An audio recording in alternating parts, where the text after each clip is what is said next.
This is the magicwordpodcast.com.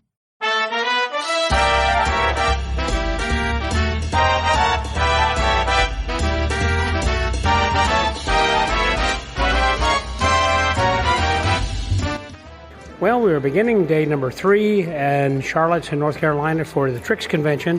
Always a great time, and yesterday, as you heard, was really full. Actually, of course, you heard days 1 and 2, which were completely full. When you stop and think about everything that went on Thursday night, more stuff in one evening than a lot of conventions have in a full day. But I'm here with you now, someone who is one of the presenters in the past. He has also been the MC for the Insights, which is kind of like the TED Talk thing. And he's been involved in a lot of other things. Got his own magic company of Arcane Relics. With Chris Sipes. With Chris Sipes, yep.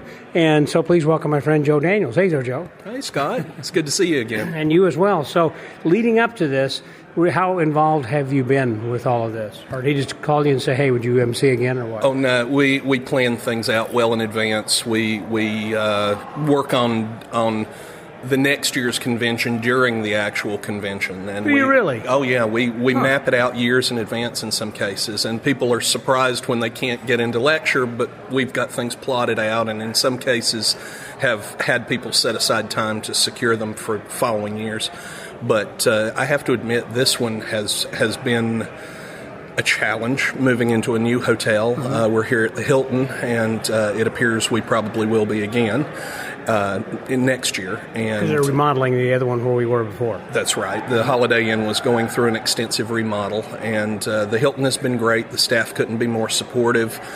Scott and Janet have been all over this, and it's really a team effort. I think Slight Club really stepped up and took over a few of the responsibilities to sort of alleviate some of the tension for Scott and Janet.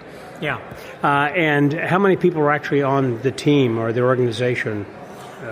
Fully, I think there are 18 members of Slight Club, but some of them are more active than others. I think it was a crew of about 12 that set this up, and it took much longer, despite the fact there were less pipe and drape to set up because the rooms are already light tight, which helps a lot. Because that we have a larger area to accommodate more people. Obviously, there are more people. He told me we had like 195 registrants here this year. But did you also have more talent this year than in previous years? It seems like it's packed more. It seems that way. Yeah. I don't think I've ever seen a day that was as busy as we have been in this convention, and we've been blessed with some amazing talent. I saw Chien for the first time last night, and he was spectacular. Oh my gosh. Yeah. All the way from Japan. Yeah. And he just was absolutely flawless. Mm-hmm. And Danny Ortiz did a workshop last night. How many people attended that? Do you know? I'm not sure. It took place in this room. He wanted a more intimate setting, and they went on for hours and hours. I think he pulled a Tamariz and made it an all-nighter. Yeah, that's kind of the way I think a lot of Spaniard magicians are. Is they're late-night people, then for sure. So, and you've got a pretty good representation of people from Spain, by the way, here this year. Javi Benitez and just so many wonderful performers. I'm looking forward to seeing Danny again tonight. There's a couple of performers I have yet to see ever, and I'm Gabriel Gascon. Yeah. That's one of the ones I've not seen at this point. Are you familiar with this one? I know the name, and I think he's been on Penn and Teller Fool, so he's been on something. Seems like I've seen him on television, I believe. Well, perhaps I have seen him, and I'm just not remembering the name. But honestly, from top to bottom, Scott's going to have a hard time topping this next year. Well, what I think is interesting also is that he has started bringing in more people, it seems like, from overseas. Yes. Because, first of all, we're on the East Coast, so it's an easy in and out from Europe or from England. So I would think that there hopefully will be more people, coming in the future to not only attend, but he can start drawing on. And I'm also noticing that some people who are just here hanging out, like Jeff Williams and others who have been performers in the past saying, hey, this is such a great convention, I'm coming just to hang out. The amount of stellar talent that just comes and pays to attend is shocking, but It really does have a family reunion type vibe, except for the fact I actually like everybody. That's funny. Well, here we are getting near Thanksgiving. There's a lot to be thankful for with everybody who has attended. As we start to close, what is it that you're looking forward to for today? I mean, and again, you've been kind of intimately involved in helping to plan some of this. What is it that are some of the things today that you're looking forward to, or that you've already seen so far that's like, this has been outstanding, or I'm looking forward to seeing this? Honestly, just not having to get up and present again, being able to actually take a chair and sit down and watch some of this amazing talent and not be plugged into what's happening behind the scenes. But they're going to be presenting the awards tonight, both for the guest of honor and for the best trick. And they're going to be doing the talent that made the difference, which will be voted on by everyone. Oh, we're going to have a little yes, it'll be a balloted vote. People's choice kind of thing. Okay. Exactly. And we have some amazing awards. We have a whole lot of stuff to give away. The dealers have been very generous with our giveaways, and I'm really looking forward to being able to put my feet up and relax. I do like the dealer's room. It seems like it's got a nice flow. It's not overly crowded from the standpoint that you're bumping into people, but yet there are enough people, it seems like, crowding around each booth. I'm guessing dealers are doing pretty good. From what I've heard, the dealers have done reasonably well this year. We won't know everything until the totals are run, but the Wi-Fi being a bit spotty, we haven't gotten all the updates yet. So some people are like, oh, I hope, because there's a lot of pending sales showing. Right. Well, Joe, thanks so very much for helping. I've already thanked Scott and Janet, for this and as well, and thank you for everything that you're doing behind the scenes and in front of the scenes then too. So I appreciate it, and thanks for your friendship. Oh, thank you, Scott. We're glad to have you back. Thank you very much. Your next thing's going to be Pose, or what are you going to be going to this year? I'll be doing ECSS in January, and I'm Pose, and of course I've got a whole Christmas season full of gigs, but those are going to be a lot less involved than this. Yeah, me too. I just sit in a chair as Santa, So my job is going to be easy. You have the look. I hope your lap holds out. Well, we'll see. So for the Magic Word Podcast, that was Joe Daniels. Scotty out.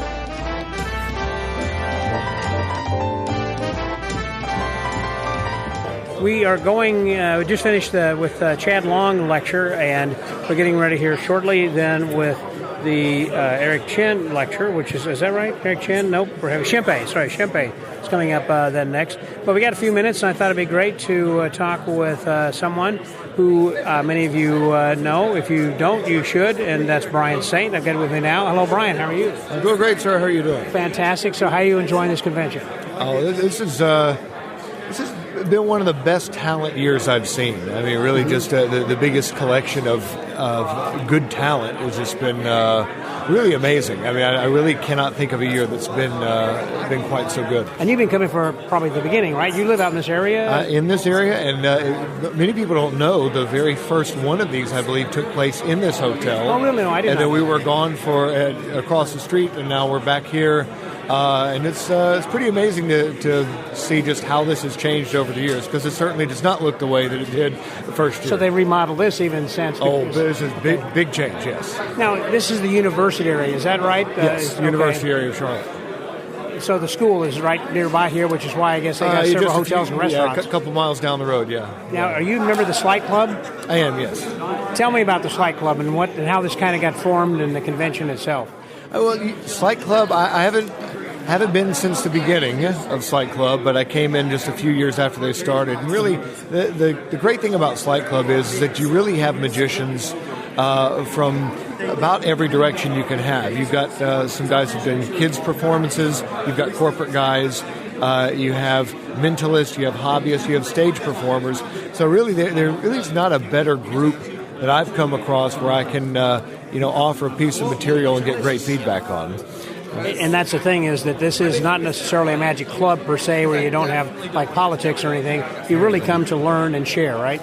It's a place to get feedback. I mean, really, it is a place for improvement. There are some forbidden things. We don't just say that, oh yeah, this trick that I do, yeah, it plays. No, we don't want it to play. We want, find the best version of this trick that you possibly can. It's all about, that's why it's held every week, because we're looking for feedback, and constant improvement. And so do they actually physically meet someplace, or do they also complement that with Zoom?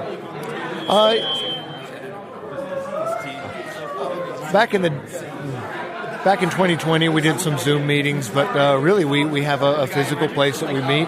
It's changed over the years, but it's just where we get together and can show things to each other. And like I said, the whole point of it is just to get feedback. Well, it sounds like that there have been a lot of people who have actually started here and have grown and gone on. I mean, like yourself, you've been on Penn and Teller twice now, is that right? Yes, that's right. And did you fool them once? Both times. Both actually. times, Yeah. Okay. Actually, yeah. Not to brag, but you got you set that up perfectly Yes. for me. Thank you. So going into that, for your experience, what was that like? How did you prepare for that? For Fool Us? Yeah. First time it's 100% the unknown.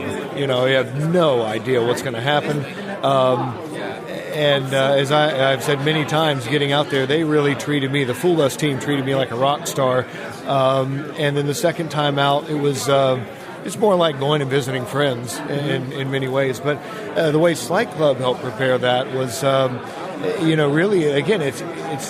I know I keep going back to this, but it's really just the feedback. I mean, the routine changed. Of course, I brought on Brent Braun, who I know everybody knows, but I brought him on to help with the consulting, but then showing that to Slight Club and seeing are there any minor tweaks. And it's just really amazing to see, because the routines that you saw on TV, when they were first auditioned, they look drastically different from what you end up seeing now on reruns or YouTube. I have heard once that people get there, a lot of times, and Mike Close might say, or back in the day, that Johnny Thompson would say, Yes. well, that's good, and we brought you here because that is a good trick, but you're not going to fool them with that. You need to do something a little bit different. Yes. And they fine-tune it even there in pre-production. I mean, Johnny Thompson, as a judge, and of course now Mike Close is he's the main judge now, since unfortunately Johnny Thompson no longer with us.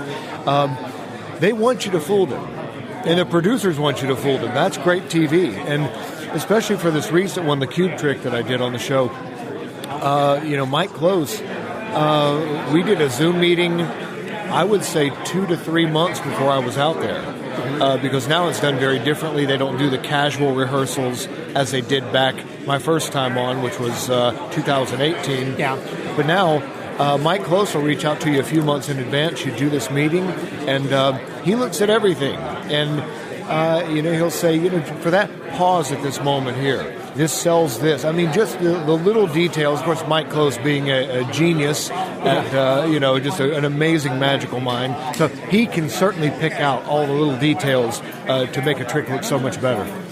So one of my main questions I was leading up to, I wanted to find out, why did you go back a second time after you've already won once? I mean, I can understand if you don't win, you want to go back and try to fool them the second time.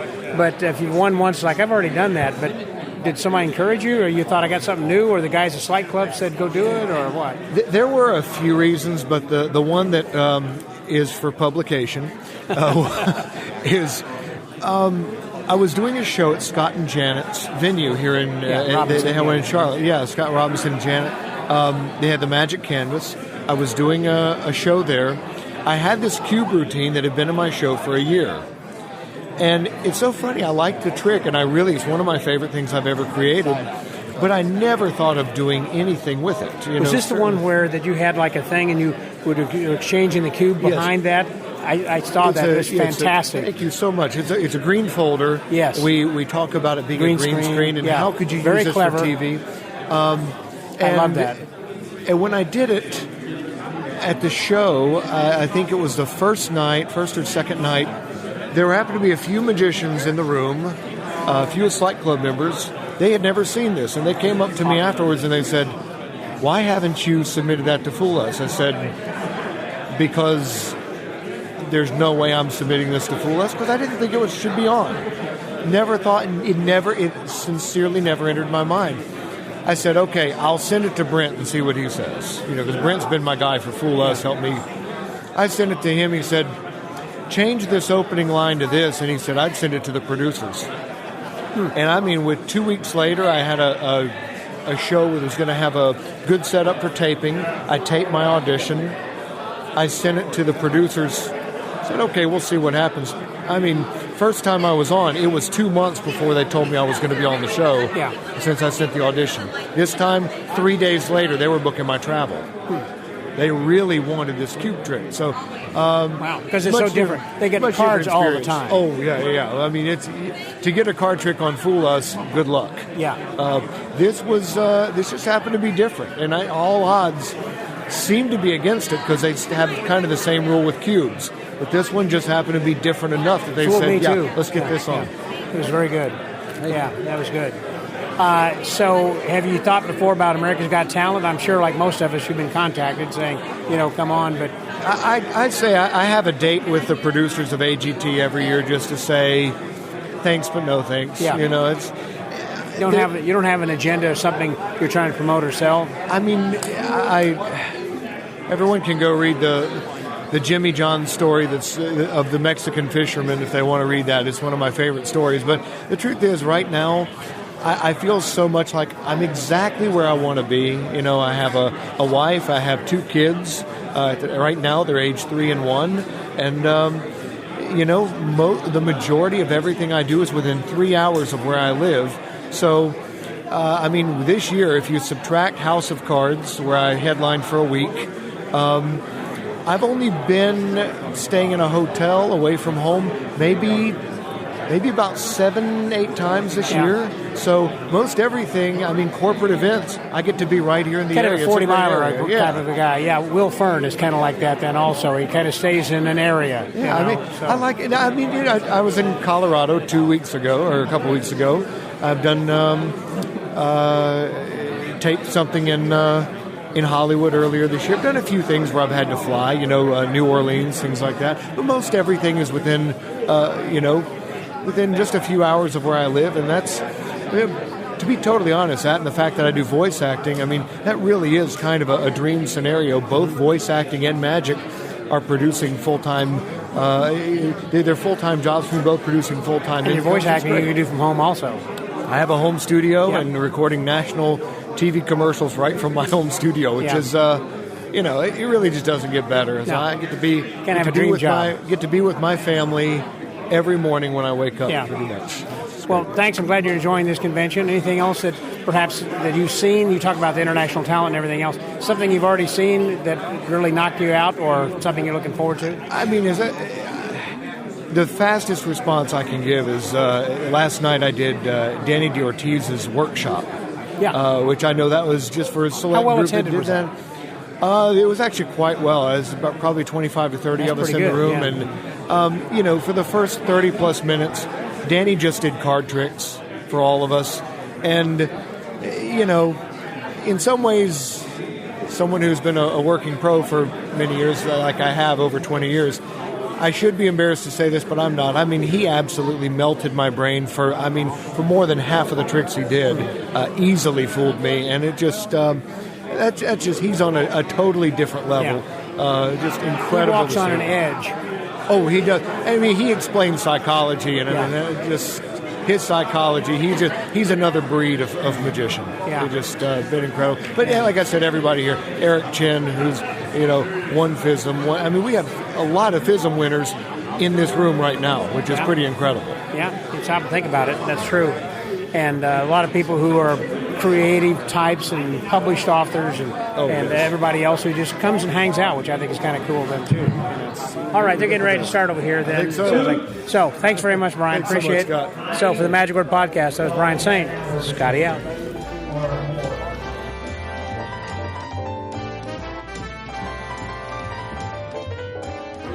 One of the other performers who we saw on the bill last night and who also lectured yesterday, who blew us away, was the FISM Award winner, Eric Chien. I've got with me then again right now. Hello, Eric. How are you? I'm good. I'm very excited to be here. It's my second American convention. I was going to say the last one I was with you, it was in Dallas when we were in Magic, Texas, right? That's right. So when you were saying you've only been to 2 conventions, including this, I'm surprised. I thought you would have been to more. So, I haven't been getting a lot of invitations in the States for conventions. Because you're in Taiwan? Is that right? I'm based in mainland China right now, so it's kind of hard to fly back and forth. Yeah. Do they have a lot of conventions over in China that you go to there? There's a lot of conventions in Asia. Okay. So I travel around Asia to do conventions, and a lot of conventions in Europe too. Mm-hmm. But American conventions, they don't really invite me that often. That's interesting. What about the session? Have you been to the session in England? I have not, no. Okay, I know that's one that Andy Gladwin and Josh Jay put on just before Magi Fest. Right. Yeah, it's a close-up kind of a thing. I thought you'd be a natural for that then, too. I've never been invited either. Well, if those guys are listening, they should have you to come along. So when I was with you at Magic Texas last year, I bought a deck of your cards, and you say you got a new deck. So what is different about this? It's amazing. It's not just a regular plastic coated cards. They're amazing cards. So it's basically the same as last year's, but this time the cards are marked. And so it's newly designed marking symbols on the card. And then I actually designed a lot of new ideas with plastic cards. So effects that you can only do with plastic cards. Yeah. There were some things that you were showing in your lecture yesterday. Yeah, I hadn't even thought about that you could do, like with water and whatnot. Yeah. Because anyhow, I thought that those were very good. How did you, when we talked last, we were in Turin for FISM. How did you feel that your experience went? Because you had a completely different act this year. Yeah. So, I mean, this year my FISM act was not ideal. Like, I didn't have enough time to practice it. I've only spent 1 month on it, so it was still very new to me. So even when I went on stage, like midway through my performance, I kind of forgot what my next step was. Goodness. So I froze on stage for like 5 seconds. Yeah. And then I'm like, oh crap. And then I thought for like 5 seconds. It was like the longest 5 seconds of my life. I'll bet it seemed like an hour. Yeah. And then I remembered and I continued my act. But, it's could have been better. Is that something that is a work in process that you're going to continue to work on, or it's kind of like, okay, well, I've done that and moving on to something else, or what? No, I'm going to move on. Because, that was completely different from what you have done. So. Yeah, so I'm going to move on, and then I'm going to compete in stage next year. Oh, really? Next FISM. Mm-hmm. Yeah. So that's going to be in Busan? Yes. Okay. That's going to be where I won my first FISM. Yeah. What is it? Oh, I guess that's right. It would have been then when you had done that. And so what is the next convention you're going to be going to that people might be able to see you in 26? I think I'm going to a convention in Switzerland? Mm-hmm. I'm not 100% sure. I forgot where, but somewhere in Europe in March. Okay. All right. I don't know the dates either. Yeah. Have you been invited by anybody to work in Las Vegas to kind of be in their show or be a guest or anything? No, I have not. No. Have you thought about that? I would love to. Yeah, why not? Yeah. And what about Masters Illusion? Have you been on that TV show here locally? I was invited to it, but then I had some other plans at the same time. Conflict. Yeah. And so, what else is new? What are your plans? I was planning on opening my own close-up theater in China. Mm-hmm. So that's going on right now, but it's a lot of work.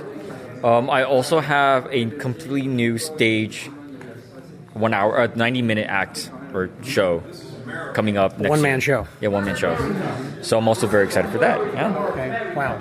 Well, sounds like you got a lot of things and irons to the fire and everything then, too. Yeah, very busy. Very busy. Sounds like it. Well, Eric, thanks very much. Hope you're enjoying this convention. Thank you so much. So until next time, that was Eric Chien. Scotty out.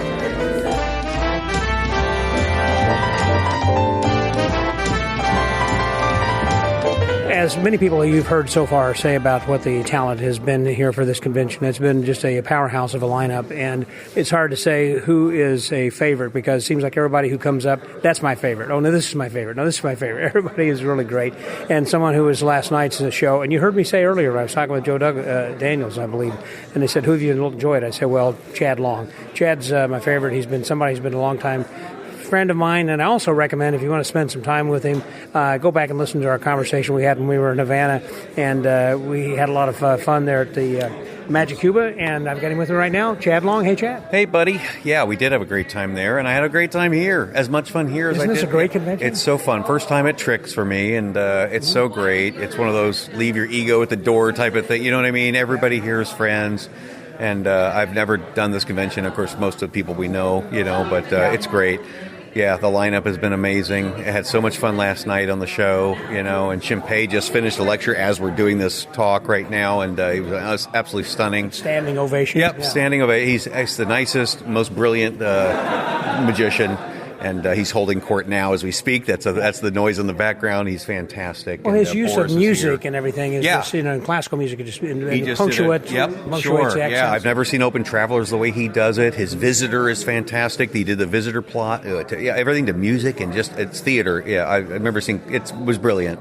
And I think he said it's his first lecture he's done here, right? It is, yes. Yeah, I mean, first lecture in the States at a convention, I believe. Yeah, it was fantastic. Boy, they loved And it. you just live in Florida, so it's not that far. I'm surprised that you haven't actually been up here. Yeah, I've been up here a lot, but different things, different functions. I've never done TRICS, though, but almost a bunch of times. But yeah, it was really, really fun. I had a great time. I'm done now. Oh, you are? So you performed last night and lectured, so you're done. Morning, Yep. You sold out of everything you brought. I did indeed, yeah. I only brought 2 things, though, 2 sets. So, it was easy to sell out. It makes me feel good. No, I did. It was great. They're really sweet here, so I just had a good time. And I'm glad I opened the show. I wouldn't want to follow FISM winner. I'm going to say I opened for FISM winners now. That's going to be on my resume. Well, then you should be actually performing at FISM yourself then sometime. You performed at Blackpool, haven't you? Space. What's that? Blackpool? You performed at Blackpool? I've performed at FISM and lectured at FISM, and I've performed at Blackpool and lectured there. You had thousands of magicians. Yeah. What's that? I said you had thousands of magicians. Yeah.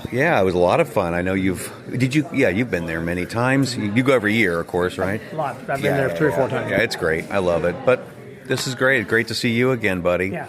But I'm glad you as well. Well, now, as you can't say, wait to come next year as an attendee and just hang. And that is the thing, is a lot of times people will come who have performed for the first time. It's like, I work at a lot of conventions, but this is a particularly interesting. Yeah, it's close, and I can't wait to come up and hang. Yeah, absolutely. Yeah. I'm definitely going to try and make it next year. They just released the date. So, and if you're listening and you want to come to a convention that's just casual and low key and all friendly and good quality and jam packed with tons of magic, this is the one. I love it. And free pizza. Yeah. And free pizza. Exactly. Yeah, that was great. So, what's on your calendar for the coming year? Just gigging, same thing. Trade shows, corporate events. I've got one coming up when I get home in a few days. And same thing, different day. Busy December, I'm assuming. Yep, swamped. Yeah, we got a lot of stuff in December. Different corporate holiday parties. Most of your things in and around Florida. Everybody, really. What's that? Most of your things in and around Florida as far as December. No, out of town. Mostly out of town. Yeah, got a couple local things, but nothing special. Just the same as all the guys. And I say that as a all-encompassing term. Yeah. All the performers. I'm just just another busy performer this time of year. And we're unemployed between shows, so I'm taking it. I'd same thing. I take everything, but I love it. I'm so glad to be here. I know that Bill Hers has worked with you and acts as an agent from time to time in booking Sometimes, some things. yeah. Oh, absolutely, yeah. Bill's been a big influence and a big help to me over the years. Looks like Mac King and other people. Sure he does, yeah. Mac does a lot of corporate events, one-offs, of course, I don't want to speak for them, but I mean, yeah, he does lots of stuff, yeah. Bill does, he's got his library of magicians that he uses are like a who's who, and it's incredible, what he's done. Yeah, when we were at Magic Cuba, it seems like most of the people there were that they called on Bill to say, "Hey, who have you got?" No. If you need a great magician, I mean, they call Bill. I mean, he knows everybody, and he's friends with everybody, and he books them all as well, and he performs himself. He's an incredible, corporate magician for years. Every CEO on the planet he's pulled out of a box. You know what I mean? For sure. And that's the truth. But no, he's fantastic, and he's a great guy, and so we've been friends for 30 years, and. Like with me, doing a little bit of everything as far as corporate work and trade shows, et cetera, et cetera. Let me ask, if you were going to be settling on one thing, what is it that you would do if you could do this all the time? Would you do trade shows all the time? Would you do after-dinner corporate? Would you do strolling? Just corporate. It mostly, I think, just stand-up, you know what I mean? That's what I'm going to focus mostly on, is stand-up magic, whether it be banquets or, corporate events, banquets, things like that. I do like cocktail parties. I'll do those, but no, not trade shows, no. Trade shows are that's like an actual job. It's work. Yeah, it's work, so, yeah, no. Well, when you're working on a corporate show, I do them because there's a ton of them and they pay well, and but no, I don't really. Hope the people that book me don't hear that, but I don't really like them. You know what I mean? It's like I don't consider. Personally, I love it because I like the challenge. In other words, I like to think about what is their product and what kind of magic can I apply to their product. In order to attract an audience. But I mean, because I've done them forever, but. I like 4-hour trade shows, 3-hour trade shows. I like 4-hour, but those don't happen. I mean, but like you said, that'll be it's a 9 to 5 job sometimes. But I do a good job. I enjoy them. I guess. But when you're doing a corporate show, do you spend much time in actually scripting for the show? In other words, they say, well, the CEO does this or that, I don't really do hobbies scripts, or whatever. really. For corporate event or for trade shows, I like bullet points. To be honest with you, I'd rather throw those out, kind of like. Tim Conover was like that, and I know the books are coming out. You probably have done some stuff on those. I would imagine you'll be talking to Eric. I hope, maybe can. Are you talking to Eric about those or no? I haven't talked to Eric about that yet. Yeah, I mean, I was waiting. Might be a tough one to nail down, but he's great. So, but he did things like he never did a script. He would say, quality, and then he would just start. He would yell out bullet points in the middle of his trick. I like doing that more than a script because a script. If I do a script, they seem like their eyes glaze over, and I lose track of where I am. I mean, I like bullet points. I'll do a thing, and then I'll go, of course, I like to throw things in at the end. I just do a magic show at trade shows, really. I'll do 10, 15 minutes of just straight magic. You get them all laughing, have a good time. I'll throw in a few tiny little points here and there, but at the very end, my style is to leave them with a message at the end. I just do it that way. A lot of guys hate it, but I think it's better because they enjoy the magic, and then I say, by the way, I can't let you go without giving you a 30-second commercial, or I can't come back next year, And they all like me already, so they'll listen, and that's when I give them the spiel, and I do give and I do a spiel then, I'll tell the message. That's why you're there, of course, but that's what I do, that's my style because I think, and plus I think them leaving with the last message is better than, them forgetting it in the middle of a bunch of tricks and the laughs stepping on the message. That's what I like to do, And if you're thinking of getting to trade shows, I like that method. Do a show for them first, and then I do the messaging. Well, that's like. But pepper in the name, of course, of the company, and a couple tiny points. You got to throw a few things in there, unless the company just says we want you to do it this way. Then I will. But I mean, I prefer vastly to do it, the way I do it. But what was that, Scott? I was going to say at the end, like on commercials, they always have a tagline, so that way you remember the product name and whatever it is that they want you to remember. That's their motto or logo or slogan or something. But if I don't keep it fun, then I get bored, you know what I mean? I get after doing it over and over. So I always make it really fun, and I just like doing magic, and so I try new things all the time. And then, I'll say, come under the booth, sir. We're very low key. I said, there's no pressure. Then I look and I'll go scan him. I'll yell behind my back, and everybody laughs. I like stuff like that. I'll say, as soon as we scan your badge, billing starts immediately. I'll say, it's always been my dream to talk about, server side, cloud computing, blah, blah, blah, while doing ambitious card card tricks. And I go, and blah, blah, XYZ company made that dream come true. So I say, I always like goofing off, and because it keeps it fresh for me, so, and that's the only advice. I have friends that ask me for advice about trade shows, and I say that my biggest thing is kill the first day, and then it makes your job easier, you know what I mean? Because if you kill the first day, do a good job for them, coming in, they're not looking, if you do a horrible job the first day, coming in the next day is really kind of tough. They're looking at you like, oh, you know what I mean? It's just, they let you get away with murder if you really knock them dead the first day. I know exactly what you mean. I was working in Toronto one time for a company, and they said, well, we've got our own thing we've always been doing every year. We're going to do it our way the first day, and the second day we'll try with the magician, and the third we'll decide which we're going to go back or go with him. Yeah. And an hour into me, they said, we want this guy. Sure. It's like you got to kill it right away. You're the superhero after that, and but it's great. I love it. Yeah. Well, very good talking to you, Chad. I'm glad to see you here. I know I rambled, but that's what you. I do. Yeah, I guess. But you're really good to see you again, buddy. And everybody out there, have a great holiday. So for the Magic Word Podcast, that was Chad Long. Scotty out. Scotty out.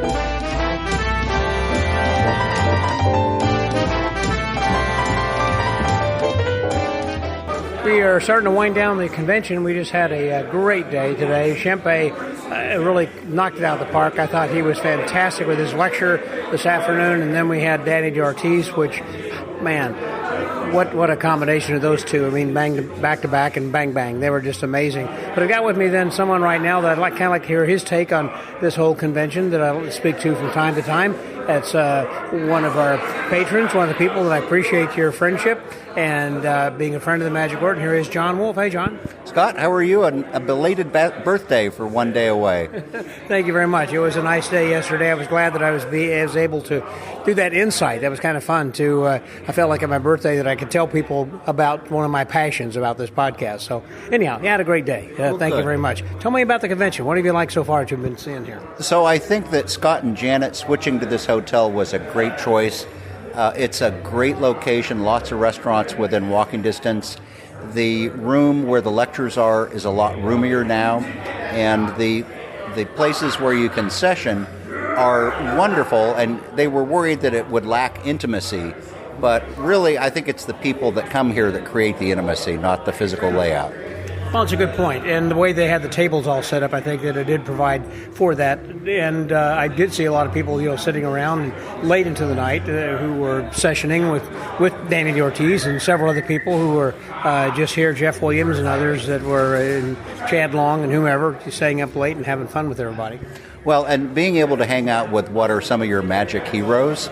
Like for me, I've been a fan of Chad Long for the longest time, and do one of his effects, Predictogami, in all my stand-up shows. Do you really? Yes. Love that piece. I just bought that. I thought that was fantastic. I can see me doing that. That's just a cute thing. It plays so well, and I do a different presentation than what he does, which I guess is what we're supposed to strive for. But then later on in the day to be able to sit down and session and chat with him and exchange ideas is so much fun. And so he's been one of your favorites so far? Yes, I was down at the Dayton Magic Conference years ago that was done by Harry Allen. Oh, yeah. And he was a lecturer there. That's where I picked up Predictogami. That's got to be at least 10 years ago. Well, I know he's had it out for a long time. In fact, when I bought it today, I thought, I think I've already got this.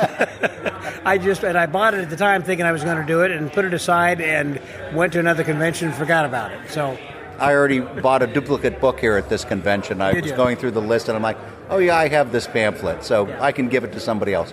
The other thing wonderful about this convention, we have a lot of younger people here, and they are getting such a great exposure to seeing their peers, their heroes, sitting down and working with them and being very encouraging watching the material they're presenting. Well, one of the people that you have been supporting for a long time also, who lives in your area, is Kyle Purnell. And Kyle, I guess, is quite a young guy as well, and a force to be reckoned with. Yes, I've been hanging out with him at his booth for the products that he sells, and watching him demo is so much fun, even though I've seen the stuff so many times. And seeing the reaction in Magicians where the jaws drop down is like, that's an impressive response from people that are in the know. Well, I'm glad to see that he does have a booth, because I remember, like at some of the other conventions in the past here at TRICS, where he has been in the lobby, just had a bag with some of his stuff in it, and he was showing people, and they say, you got that for sale? Well, yeah, I've got a couple of these things. And so now he's actually got a booth where people are coming to him. So that is good that he's been able to sell his things really properly here. Well, and I also noticed this year in the dealer's room, there's an energy and an excitement and a vibe that I haven't noticed in earlier years at TRICS, and I don't know if it's because of the bigger number of dealers, the more room, but I just see a lot more activity in that dealer's room, which is great for the people that are here working to sell their product. How would you compare this to Magi Fest? I have to say, I like this now as my favorite convention. Part of it is because it's this new location, which I just think is a wonderful facility. And it's the intimacy. When you walk in and people remember you from the prior year and you say hello like it's a reunion of old friends, I don't know that you get that same sense with the bigger conventions. What about you? Do you feel the same way about the bigger ones? I do. I like the smaller ones because of the larger conventions.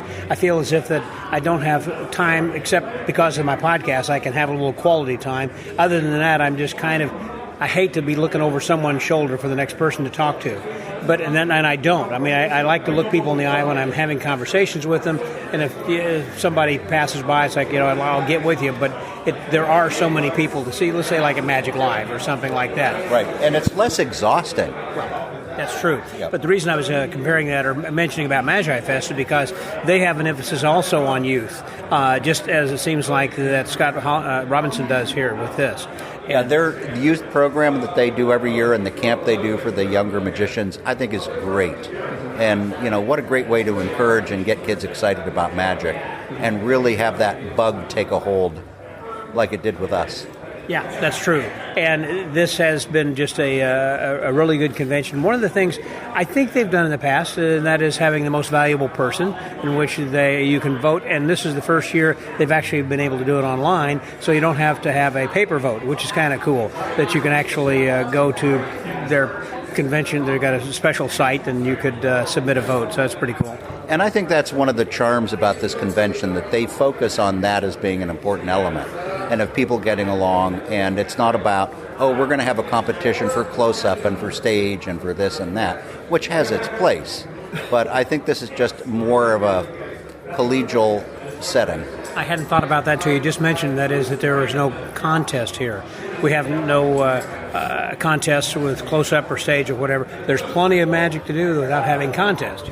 That's true. And seeing so much talent, especially some of these young people that are showing up doing things that I would never hope to do in years of practice, and they just throw it off like it's sitting at the computer keyboard and doing stuff. That's true. And last evening's show I thought was really good. Any comment about the evening show? I thought it was wonderful. I loved the energy. Again, Chad Long was so much fun.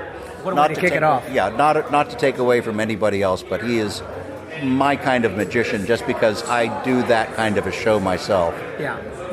I agree 100% that his comedy and his spontaneity, even though that I've seen him several times, he's doing kind of not kind of, but he is doing the same jokes, but his timing is always impeccable. It's kind of like watching Matt King, Yes, it absolutely is. And the interactions that seem so spontaneous teaches me a lesson that you script things even though you know you're going to say it, it sounds spontaneous. That fresh. Takes work. Yes, that takes work. It does. Yeah, one of the hardest things is to be fresh when you feel like you should be just mailing it in because I've already done this before. This group's already seen it or whatever. But gosh, no, the way that he delivers it, almost just kind of in an offhand method. His presentation is great. And knowing when to pause. Yeah. I'm trying to remember which magician I heard lecture that said he measures the strength of a magic performance by how long the performer is able to pause during strategic parts of the show. Yeah. And that really is important. Let that laugh fully build through the audience. Have you seen Mike Hammer work at the Four Queens? Yes.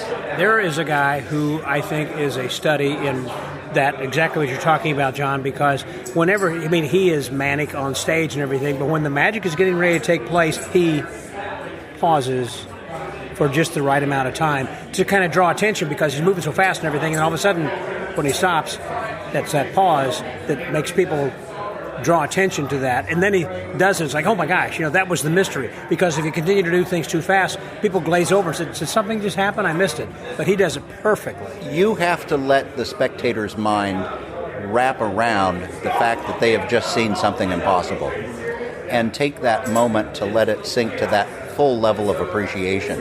And again, like you say, if you jump into the next bit too soon, first of all, it's too high of an energy level for them to maintain. You need to have those peaks and valleys in that routine. Yeah, no, that's true.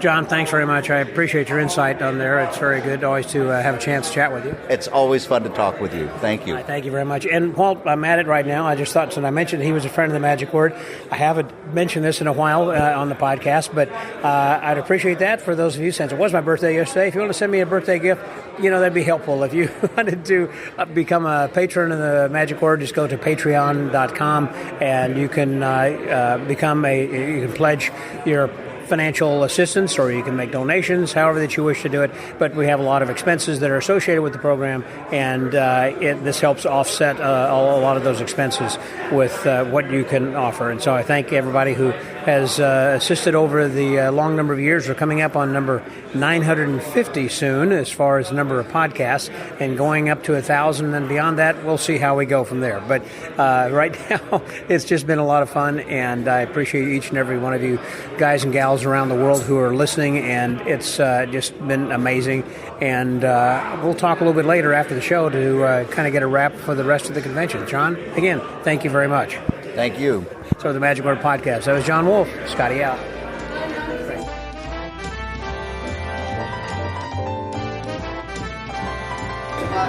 We are getting ready to go into the room, and everyone is queuing up to fill up the final Saturday night show room, and it's going to be fantastic. This is always a lot of fun because they also open this up to the public. They opened last night's show, Friday night show, to the public, but Saturday has been sold out for a long time from what Scott has told me about this. But anyhow, so I'm looking forward to this. It should be a lot of fun, and I'm with someone. Oh, by the way, I forgot to mention that one of the things they've been doing also is giving out prizes throughout the convention. The dealers have offered a lot of really cool stuff, and they have a prize wheel they spin before each of the lectures, and then they announce somebody who wins some stuff. And one of the winners today was my friend Rolando Santos. Hey, Rolando, how are you, man? I'm doing great. You're a winner. You're a winner. What a terrific convention. It is great. Gosh, it was like...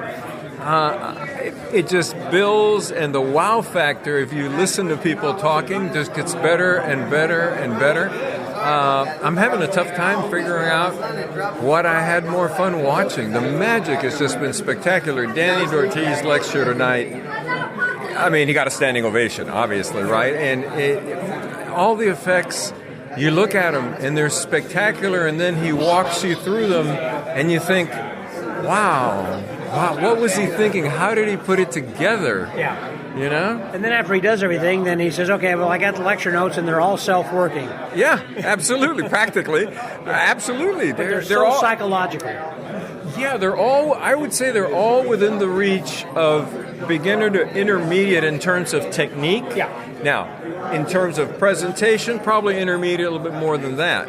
But when you're looking at it, you're thinking, well, I can do that. I might not be able to do it as good as he can, but from a technical point of view, right, it's simple and yet absolutely spectacularly entertaining.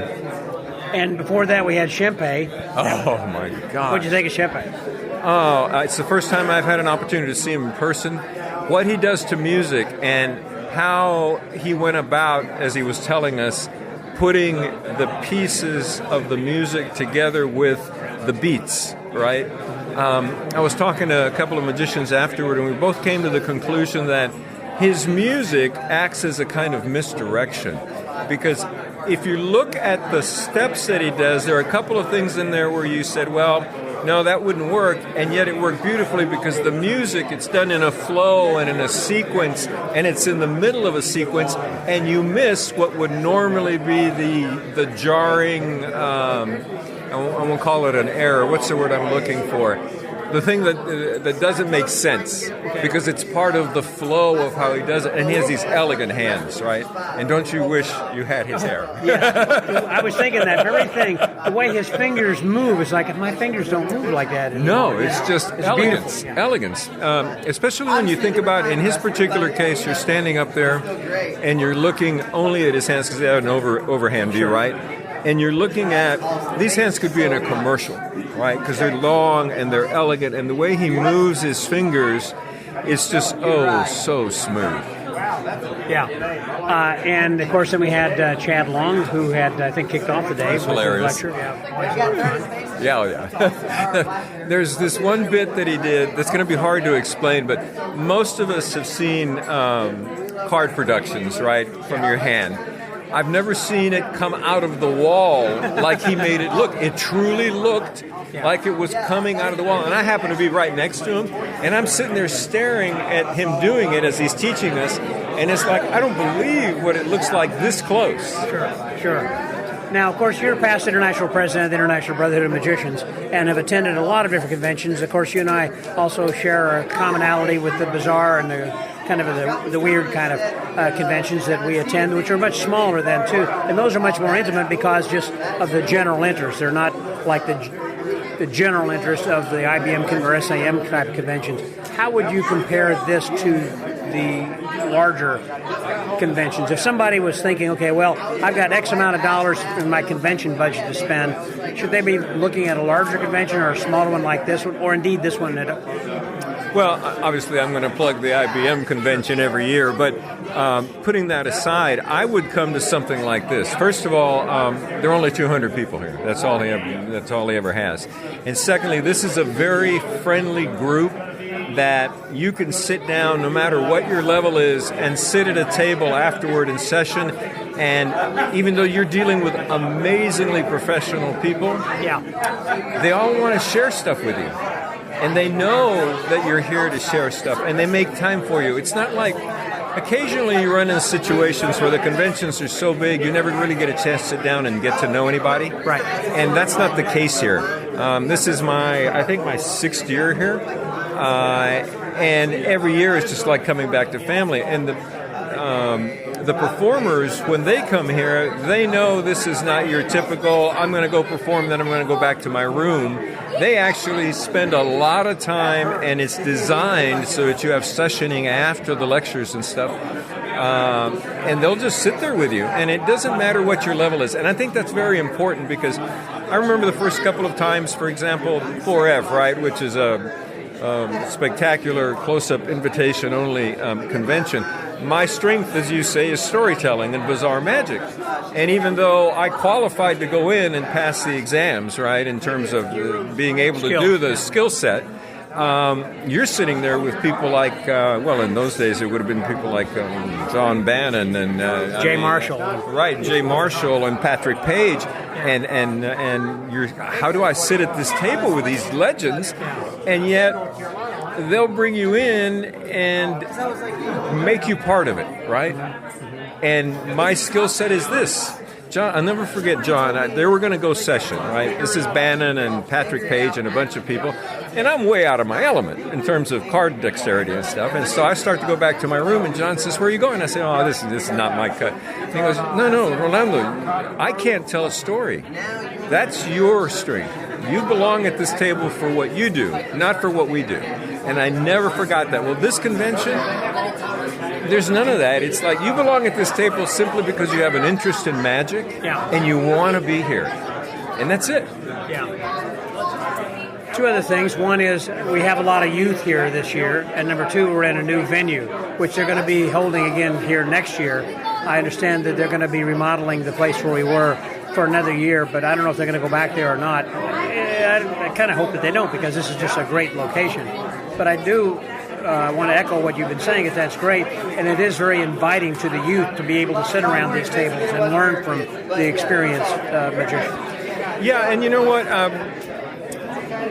I find it interesting because the youngsters will come in, and I'm learning from them. Because there's a flair that they have. Maybe their interest is different from me, and I feel like it's a two-way street. Right. And I like to be accessible. A lot of responsibility being a past president of the National Brotherhood of Magicians and the Medallion of Honor winner. And so I feel that I need to be an ambassador all the time. And part of being an ambassador is listening to the next generation that's coming up. Rachel Wax, for example. Right. She's emceeing tonight. She's part of the next generation of magicians. She's awesome. I mean, she did a mind mapping lecture. And, my profession outside of magic was a journalist, right? And I've had dozens and dozens of people over the years try to explain mind mapping.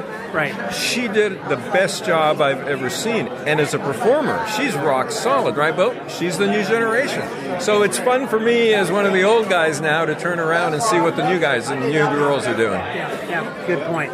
Well, Rolando, thanks very much. Good recap there. I'm glad you enjoyed the convention. I figured you were. Yep. Take care. You bet. So the Magic Word Podcast. So Rolando Santos, Scotty out.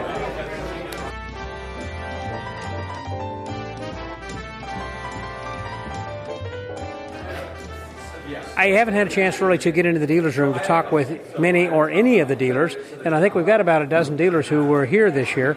And as things are starting to kind of wind down for this third and final day, I thought it'd be kind of cool to talk with someone who was kind of taking Gary Plant's place. You know, Gary used to make gaff cards, and now we got the card doctor, Stephen Perry, who's making them.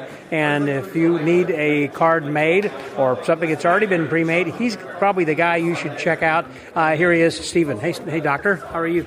I am well. Thank you. Thank you, Scott. I'm well. Thank you. Do you go by the doctor or do you go by Stephen? Well, Jeff McBride gave me the nickname the Card Doctor about a year and a half ago, and I just kind of ran with that. He backs my work. He loves my work. I donate to the school every year. He's just, well, Jeff is Jeff. Everybody loves Jeff. So how'd you get involved with splitting cards and making all these things? Actually, a friend of mine who was here earlier, he kind of got me started about 5-8 years ago. I've lost track now. Yeah. And I just kind of ran with it. I just enjoy doing it, and I make some of the best gaff decks in the business, and that's not me saying it. That's other magicians saying And you're it. selling them worldwide or across the U.S.? Or I do sell worldwide, much more so in the U.S. though. I imagine so, because again, postage, foreign postage is expensive. Absolutely, and the tariffs, so that has some play in it now as well. Do you make some custom-made cards for some people as well? I don't print on cards, but I do make custom double backers, custom double facers, and I can make split cards, of course, and all types of stripper decks, from the belly stripper, which is the most difficult, to the regular normal strippers and end strippers as well. So when some people, for an example, I know have their own playing card with a playing card back, they could send them to you actually and have them, and you gaff their cards. Absolutely, yes. I've made belly stripper decks for people with their own, not necessarily their own logo deck, but with decks that they prefer to use. Okay. So they'll send me the decks that they like, and I can convert them into whatever they want. Like Paul Green, for an example, uses green bicycle decks. So he could give you a deck and you can do something like that. Yes, he could definitely do that. Yeah, yes, definitely. And so how has this convention been for you? It's been nice. Your first one here? It's my first one here, even though I only live 3.5 hours away. I was supposed to come in 2018, but then I had some personal issues arise where I couldn't, and I just couldn't quite fit it into my schedule. And then this year I did, and it's been great. I got to see a lot of people I do know here because it is more of a local convention. Yeah. So it's been very nice. I've been very fortunate to be here. And you plan on coming back again in future years? Yes. I plan on being here next year and every year after. I would think that this would be a good convention for you because there are a lot of card guys here, and you got a lot of cards, obviously, and I think you'd be in demand. I believe that to be true. That statement is 100% accurate. Yes, sir. Well, the next one you should be going to is the 4F convention. Well, you have to be invited to 4F. Of course. Yeah, you have to be invited, and I would love to go to 4F. Yeah. Just need to talk to Joan Caesar and see about and Glenn Brown. See about getting up there. Well, I see you have a 4F button on your lapel, and you want to sanction me. I'd greatly appreciate that. I recommend that you should come. I think you should. I think that you have something valuable to offer that everybody else would probably be glad to have. Again, you're filling a void that really nobody else is making right now. Well, there are other card gaffers. I think I don't get into what other people do because I'm my own business. I'm my own person. But I'm sure there are other people capable of doing what I do. I mean, I don't know to the same level that I do it. I think a lot of people do it just for themselves. I don't think they do it on a grand scale like I do. Yeah. And again, you've been doing this for how many years? 6 years or so? Well, I've been doing it for about 10 years now. I also have some of my own creation, like the Rattle Box, which was something I created about 15 years ago, which is an ending to an ambitious card routine where you can actually, kind of like Joe Pauper's audio rattle box and coins. Right. This is an audio card box that has a card, so you can actually hear the card and then do your Mercury Fold dump into your hand. Right. Yeah, and I also do Mercury scored decks, so people who have trouble with the Mercury Fold, they can learn it very easily, or have a whole deck that they can insert one card in and do their own Mercury Fold without a problem. Yeah, sounds great. Well, very much, Doctor. Good to spend a little bit of time with you, and thanks very much for all you do and what you offer here. Thank you so much. I appreciate that. I'm glad you enjoyed the convention as well. So, for the Magic Word Podcast, that was Stephen Perry, not the singer, but the card doctor. Don't stop believing. Don't stop believing. This is Scotty L.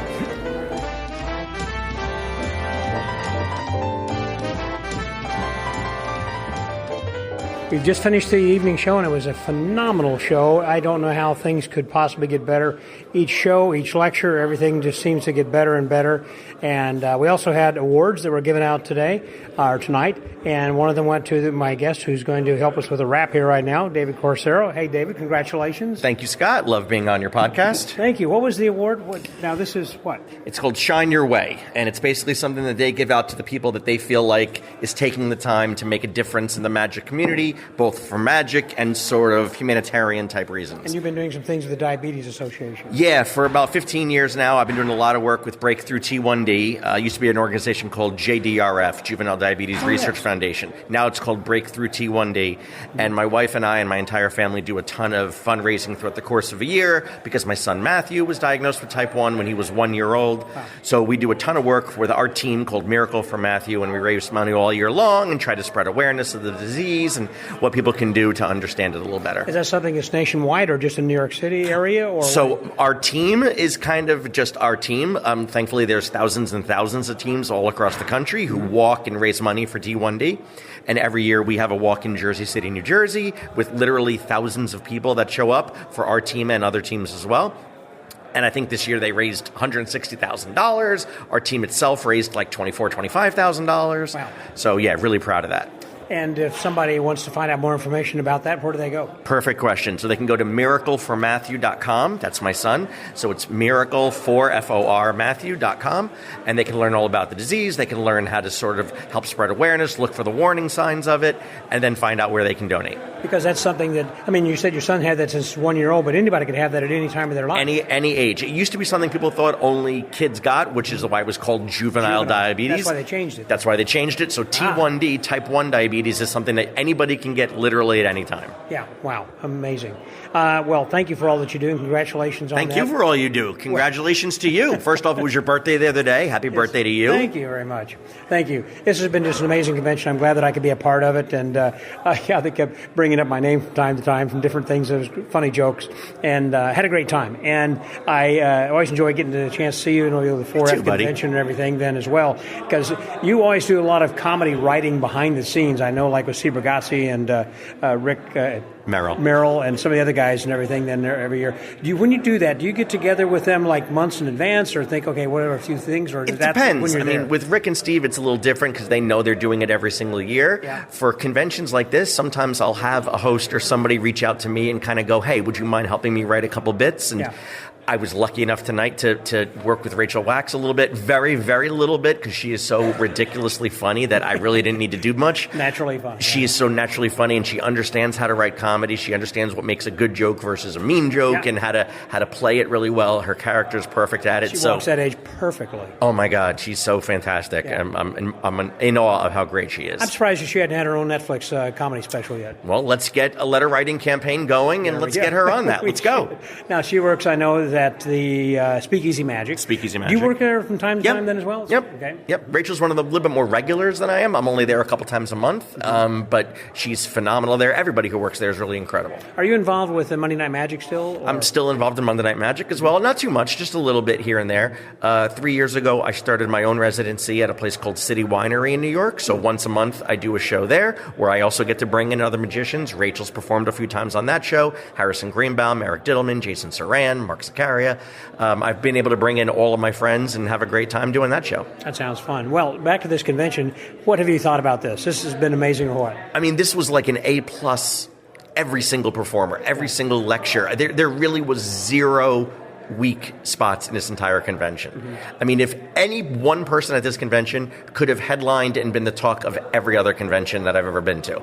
Danny D'Ortiz is just a hurricane that takes the stage and does everything. Eric Chien was doing moves that I cannot believe can be done with cards and coins. It was just unbelievable, and this has been fantastic. This is definitely one of the best TRICS conventions I've ever been to, and TRICS does a great convention every year. They really do, and I was watching Eric. I was like at the second row back there, and I could see see that. Of course, I had the TV monitor, but I was thinking, okay, I want to watch the table. I want to see what he's doing. Fool the heck out of me still. It was just amazing. It was incredible. It was so good. And Boris Wall kicked it off. He was the guest of honor this year. And, with Boris, you're always getting polished, perfect material. And also, we don't want to leave out the fact that the most valuable person was Chien, who's just, one of the nicest. I got lucky enough to get to meet him in Japan in 2014, and I've been friends with him ever since. Mm-hmm. Not only is his magic just picturesque, but he's one of the nicest people I've ever met.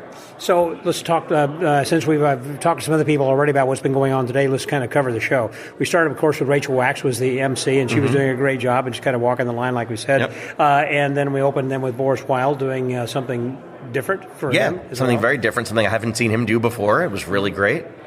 And then next after him was Robin DeVille. Robin DeVille, who did his act that he's done for a while now, and it's just, his characters are unbelievable. He changes characters sort of mid-performance and then goes back and forth. Like a Jekyll and Hyde kind of. Very much like a Jekyll and Hyde type thing. Literally drinks a little potion to kind of change himself back and forth. And the magic fits perfectly with the character. The magic he's doing fits with each of the characters that he's playing during the course of his routine. And he'd won FISM Europe, I believe. I believe so, yeah. And do you know the story? Somebody that Rachel had mentioned, or he did something about being in Switzerland and getting arrested. I don't know the story, but apparently, something happened with his routine that could have cost him some jail time. So I encourage anybody out there, if they ever run into Robin, ask him to tell the story. Yeah, we have to hear that. And then after him, then we had, was that Eric? It was Gabrielle Gasson. That's right. Who does SpongeBob magic like I've never seen anybody do in my entire life. Yeah. He not only has taken such a classic plot of magic and turned it on its end, but does it in a way where kids, adults, experts in magic, novices in magic, everyone is completely fooled. And he, like you, had fooled Penn and Teller on the show. He did, and he did it with talent. I didn't. I got lucky. It was a risk-kill. That's all it was. Steven said. Anyhow, and so then after him was Eric. The Chien. Absolutely amazing. There were a lot of people, obviously, who were in the public in the front row or two, and the looks on their faces and the way they were turning around, it's like they didn't know what to expect. They were gobsmacked. Well, that's the thing about tonight's shows. I think even the laymen really understood that they were seeing something special in every single performer, and that's what made the night just grow and grow and grow. Mm-hmm. And then, of course, finishing up with David Ortiz. Danny Ortiz. Dan Ortiz, who was just, as you say, was like a hurricane. Oh, my gosh. It's like but his ability to create absolute chaos, seemingly chaos, but in reality is so well structured and so well planned, and because of that, he's able to create miracles like nobody has ever done. And he has it full lit. He said, turn on the house lights, want to do everything, and it keeps moving things along so quickly. Everyone's standing up, sitting down, moving over. Some of the people in the audience were giving him kind of hard times, like, pick a number. Okay, well, can I change my mind? How about the car? Can I change my mind? Yes. It's like, okay, no problem. No problem. I don't care. And then he still pulled every single trick to its perfect conclusion. Yeah. It was absolutely amazing. I loved it. So you're going to plan on coming back again next year? Absolutely. This is one of my favorite conventions to go to every year. Yeah. Scott has done a fantastic way of doing close-up magic correctly at a convention. So I encourage everybody to come. It's always a great time. Be sure and sign up because this is going to be sold out again then next year. And he is maxed out at about 200 people here because we have a great venue, and they're going to be staying here again then next year. The following year, we might go back to the other place. I'm not sure, but that'll be a little bit smaller. But I think he's doing it again next year here, and I believe it's going to be November 19th to the 21st. That's so everybody should keep an eye on those dates. And go to the TRICS, TRICS TRICS convention to check that out. Thank you very much. I appreciate it, Thank you for always doing these podcasts. These are always a lot of fun. I appreciate it. It's over the Magic Word Podcast. I think that's a wrap on this year's convention for 2025. That was David Corsaro. Scotty out.